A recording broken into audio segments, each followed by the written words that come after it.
We might have a vision of an incredible, fantastical world in our heads.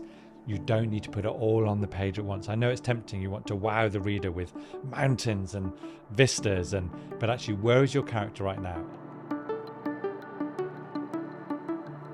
Hello, this is Louise Dean, founder of the Novelry, the world's best loved school for writers, with more 5-star reviews than any other and a whole bunch of published success stories.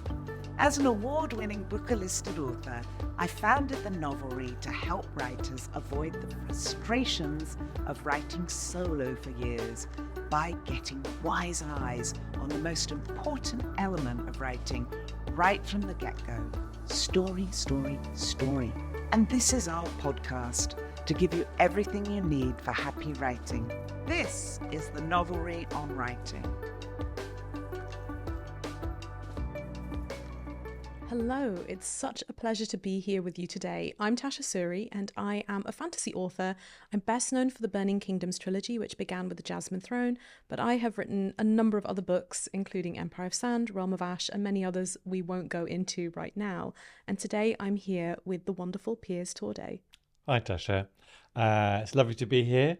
My name is Piers Torday, and I'm an author of several children's middle grade books, perhaps best known for the Last Wild series. I write a lot of fantasies, a lot of dystopian stuff, as well as portal fantasies. And I'm also a fiction coach here at the Novelry. And we're going to be talking about world building today, fantastical worlds. We are, and I'm really curious to get your thoughts, actually, because this isn't something we've necessarily talked about one-to-one before. No, I think the difference between world building for children's fiction and for adult fantasy, because there's commonalities, but also quite specific differences, which we'll get into. And the first thing we're going to talk about is I think one of the key facets of world building, which is that whilst it is very much about creating any world on the page, it needs to feel believable. You need to have some sense of the visuals of it. You need to have some sense of the culture and politics that drive it. Essentially, worlds, just like anything in fiction, like plot, come from character. Everything comes from character. And so when I'm thinking about creating any fantasy world, and that might be a portal fantasy where someone has come from a normal situation and stepped into a very extreme, different place, or whether it is a dystopian kind of fantasy, so an extreme version of our current world, I always think, how is the main character, particularly for children, who's their avatar into this world, how are they experiencing it? And what are their emotional sort of needs and wants that are making them register and notice particular things? So, for example, I wrote a story called There May Be a Castle, which is about a little boy on Christmas Eve with his family. He's out for a drive. They have a terrible accident. And the little boy and us, the reader, are thrust into this kind of no man's land. We don't know what's going on. Is he alive? Is he dead? Is he still in the world? Where are his family? Gradually, we begin to realize that he's trying to rescue them. But he's sort of in a limbo land. But it's in a location he does know from childhood walks, where his dad used to tell him stories. And so some of the time he thinks he's in one of these stories. And through that, we begin to piece together the location and geography of where he is. But it's all through his disorientated sense of place. And if you're writing, I think a good way to think about it is imagine you've moved into a new apartment or you've gone on holiday somewhere for the first time and you're going out into that world just to maybe do some tasks or admin. But where are the places you would head to first? What are the things you would notice? What are the conversational things you might overhear and think, oh, that's interesting? How would you orientate yourself? Because that's how your character's going to do that. But I don't know, how does it work in adult fantasy, Tasha? I think it's exactly the same. I don't know that we necessarily call the main character in adult fantasy, or the main characters, because you can have multi-point of view books, of course, the avatars of the reader, but in essence they are our lens, our window, our gateway into the world. A common issue I find in people putting together their first fantasy novel is they think the world is the most important thing. They think they have to work out the geography, the politics, the economics, and all of those things are very important, don't get me wrong, but the most important thing is your character, because they are your lens into that world. It's funny actually that you talked about portal fantasy, and I think it's a lovely little subgenre. It's one where you have a character from the normal world going into another world. It's more common, I think, in children's fiction, though it is present in adult fantasy. Some really interesting ones to look at are things like The 10,000 Doors of January by Alex E. Harrow, or Georgia Summer's recent book, The City of Stardust. Georgia also works for the Novelry, funnily enough. And those can be great because having a character who is unfamiliar with a world entering a fantastical world allows you to introduce all those new elements in a way that explains everything to the reader, but also allows us to watch the character grapple with those new elements. But as I said, that's less common in adult fantasy, and often characters are already embedded into this fantastical world. So how do you handle introducing the world through their lens? And I think the key tool is to really think about the priorities, the interests, and the desires of your character, their goals, the thing that's driving them. One tool I used when I wrote The Jasmine Throne, which is a South Asian-inspired fantasy with multiple different city-states and different religions and different cultures, was to have characters move through their world with purpose. So it can be very simple. I had a character go through a market. And I love a market scene so much because it allows you to reveal so much about the world through how your character interacts with it. Where is the market? What is the weather like? What are they selling? What is your character looking for in the market? All of these things actually reveal a huge amount very simply in a way that feels, I hope, subtle and elegant. That's such a great tip. And moving through a world with purpose, allowing you to dictate the terms of how it's revealed. What's our next tip? It's somewhat of a silly tip, but I really love it. It's I'm a D&D player, so I play Dungeons and Dragons. You might be able to tell just by looking at me. And Dungeons and Dragons, much like the world building of fantasy novels, has rules, right? There are things that can happen and there are things that can't happen, and there are actions with consequences. And everything is led by a dungeon master, which you generally won't find when you're writing a novel, I hope. But the one thing that always comes up is the rule of cool. The idea if you do something really cool and interesting, you can break the rules of the world. Now, the way that I apply this to fantasy is I say, it is worthwhile writing things that you find fun and interesting. Often, I think we end up in this kind of dirge-like place where we think we have to make the world logical and consistent, and the world has to feel real. But what we miss is that it's fantasy, right? There are dragons, there are mermaids, there are pirates. I realize pirates exist in the real world, but they're more fun in fantasy. And we should be having fun. So a really good thing to do is to begin with what you find interesting and fascinating and exciting, and bring that to the page before you worry about, the fiscal deficit in your world, for example. So true. I think, honestly, that's one of the best tips about fantasy writing is if you love fantasy like we do, why you read fantasy is you don't want the real world. Right. You want a world where rules are bent and shifted, and those little funny thoughts you have walking down the road, you think, oh, wouldn't it be cool if that could happen? In your world, it can. And always lean into that. I've just written a fantasy for older children called Midnight Treasure, which is set in a parallel version of Transylvania, and it's my take on sort of lots of familiar tropes in fantasy like vampires and werewolves and so on. And I was doing a lot of research into vampires and the history of it because it's so much more complex than I think a lot of the slightly sort of mainstream versions that have come down to us through popular culture. And I discovered that in Transylvanian culture and history that although we think of vampire always as like this sort of this monster of the undead, that sometimes it could just be, a vampire could be the rain or a window. Like there could be these spirits watching you and feeding on you from a household object. Oh, wow. And I thought that's so cool. And suddenly that introduced a whole element of shape-shifting into my vampire world that I hadn't really considered before. I'd thought about sort of, physical bodies transforming. And so I created these whole kind of particular class of vampires who are the secret police in my world, who can transform themselves into anything like a cup or a lamp. So you never know when you're being watched by these vampires, and they could suddenly turn into a vampire from this household object. And it's completely mad, but I had real kind of fun with it. And now it's a core part of the world. And would always say, as a writer, trust your instincts. If something really tickles you and makes you excited or makes you laugh or freaks you out, jump on it and go with it, and it'll become a major part of your fantasy world.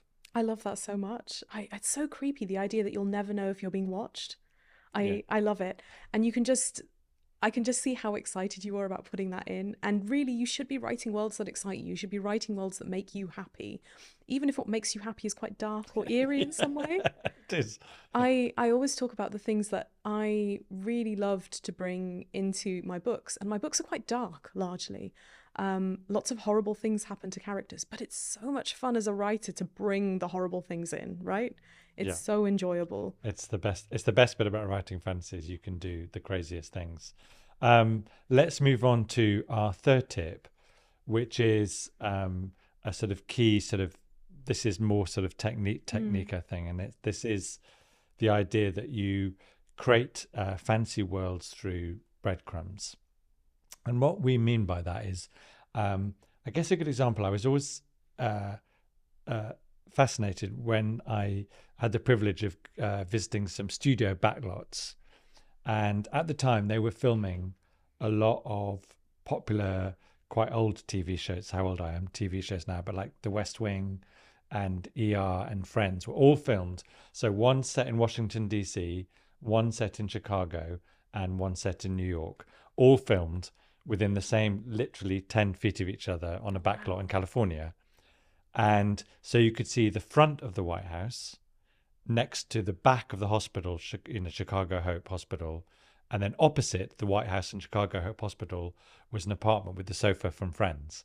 But when you watch those programs, you're very much not near any of those places. But what those programs do when they're made is you don't need to see the whole White House for the West Wing at once. You just need to see the front of the White House. And then another scene will show you the Oval Office or a corridor on the White House.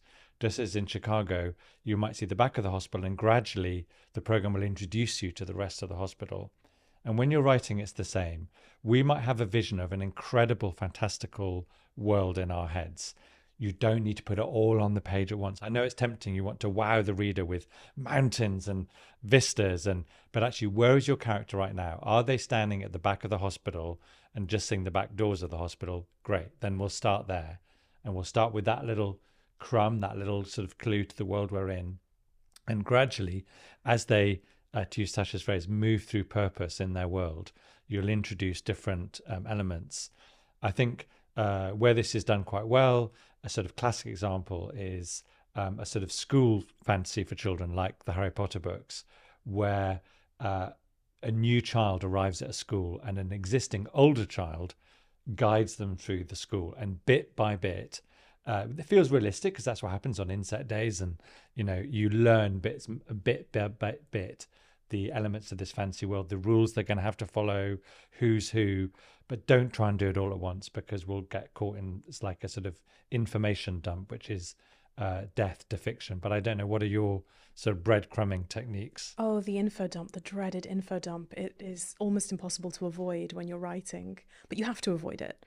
I always say it's fine to do in a first draft. Info dump, explain how everything works, explain your world, but remember that your reader's not interested in that. My tip for breadcrumbing is that you want your breadcrumbs to be exciting. You want them to be the best bits of the bread, for lack of a better way of putting it, because you want the reader to want to know more about your world. The trick is you're selling your world, right? So if you introduce something interesting, your reader is going to want to know more and understand it. So in the Jasmine Throne, quite early on, I introduce a disease called the rot. Brace yourself. It's a disease in which human beings have elements of plants on them. They start to grow wood through their skin or flowers through their eyeballs, fun stuff like that. And plants have the reverse. And I don't explain why this is happening, because I don't want to. I want readers to keep reading to understand what impact that has on the world. What is going on in this culture? How does magic interact with people? And if I just explain that, it'd be terribly dull. But by putting in a little bit of an interesting breadcrumb, it makes them want to keep moving forward. I think that's brilliant advice, and how really breadcrumbing is one of the key ways to make a fantasy page turning, because we want to know more. You're leaving a trail of clues about something and you're like, but why, but why, but why?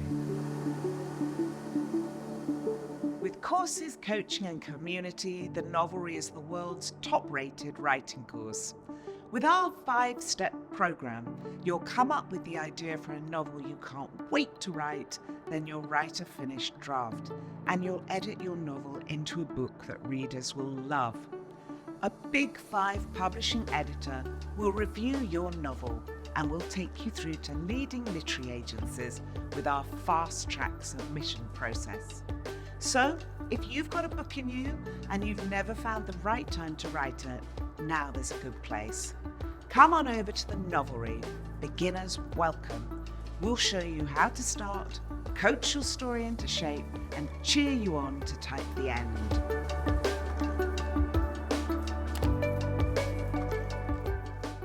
I love history, so this will not be a surprising tip, but I think it is really useful to draw your inspiration from real history and real events.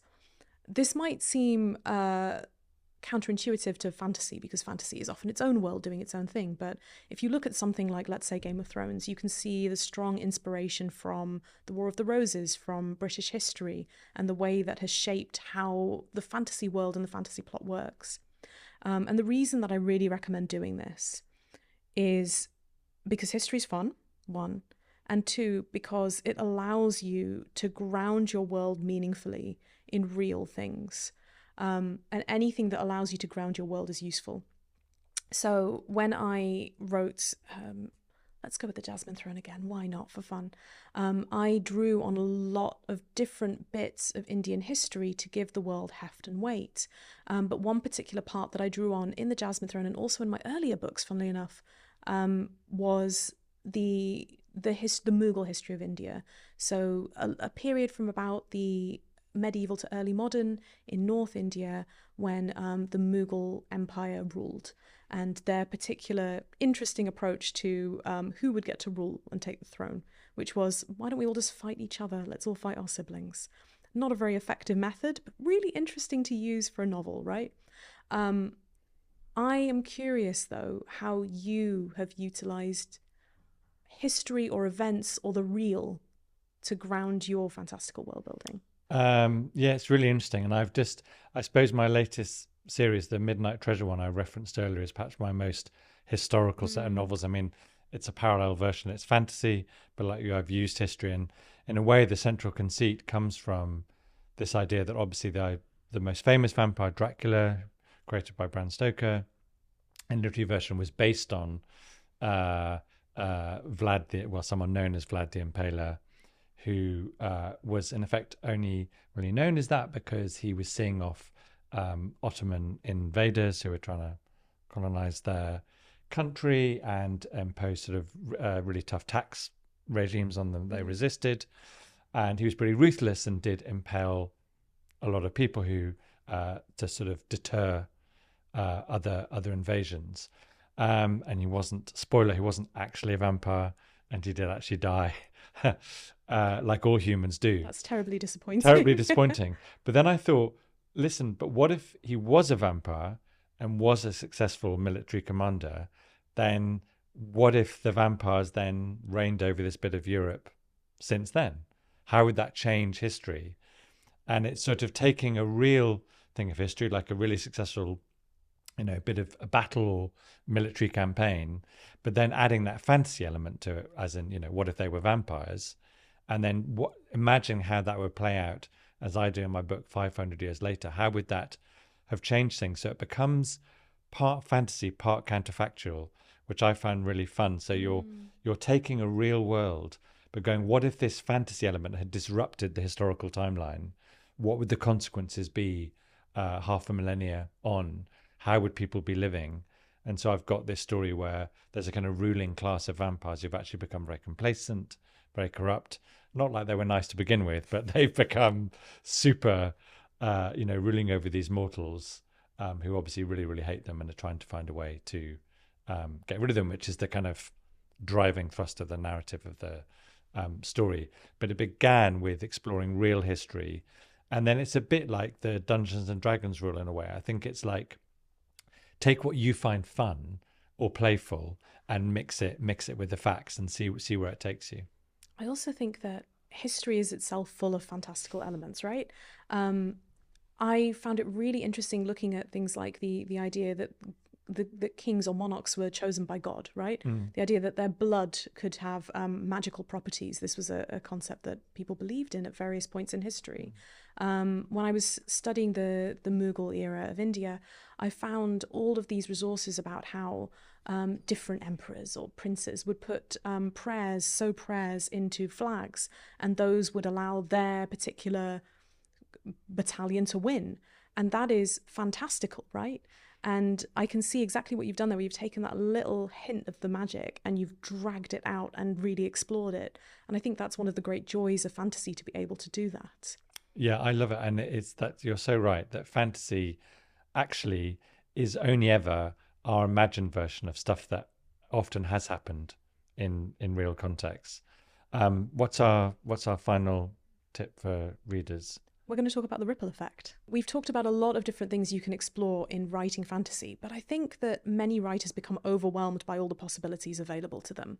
And so the best thing you can do, and I think something we've kind of raised throughout this chat, is to bring in one fantastical element and watch how it changes everything, exactly like you did in your novels.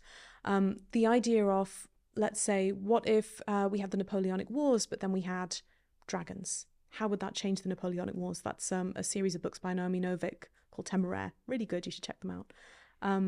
Everything would change, obviously. The whole world would, in its fabric and its nature, become different. And that's what happens if you bring one fantastical element in. And that is a really great place to begin. Yeah, and the pleasure of following through conceits. I think as writers, really have faith. Once you've had that conceit, really lean into it and invest in it. Don't feel you need to always add loads of other stuff on top or need to unnecessarily complicate it, but to actually just play it out, let it ripple through the story. In my first series, The Last Wild Although, it's kind of dystopian, which is a slightly different kind of fantasy to the kind we're been mainly discussing today, but it is fantasy because it's a version of a world that doesn't exist, although it might. The central conceit was a virus has killed most of the world's animals, and so there's a food shortage. And that sets up the initial concept. But actually, if you follow that through, all the time the story's being driven by, well, where does this food come from? Or what's the world like without that animal? What do people do? How does that affect the landscape? How does that affect ecology? How does that affect health and disease? There's always a different way you can attack that idea or explore or tease something out of it. And I think the ripple effect can be quite a good way to actually help drive your story, because you might and think, what element have I not looked at yet of that decision that I've made, that conceit, that fantastical element I've introduced? Have I not explored, the social side? Let's look at that. It's wonderful, isn't it? Because it's that tension between that conceit and your character. So if you put a character in a world where suddenly all these animals are not there and this food does not exist, how does your character interact with that world? How do they cope with hunger? How do they cope with attempting to ensure their own survival or the survival of people they love? And I think that, to me, is one of the key things that I recommend, which is thinking about how your character is in tension with the world.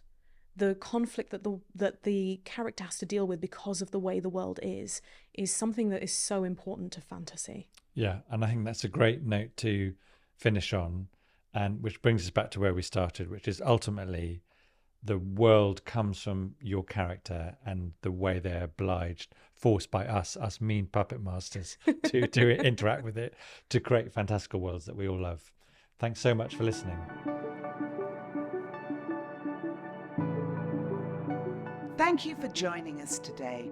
We're so pleased to have you along for the writing journey, and we hope to see you on another episode of the Novelry on Writing. If you'd like to learn more, visit us at thenovelry.com. From first draft to finished manuscript, at the Novelry you'll enjoy one-to-one coaching from best-selling authors, live writing classes with award-winning authors and literary agents, and you'll work with a publishing editor all the way for submission to literary agents toward a publishing deal. All writers learn from other writers, even the greats. Write your novel in good company. Join us at the Novelry. We'll show you how to start, coax your story into shape, cheer you on to type the end.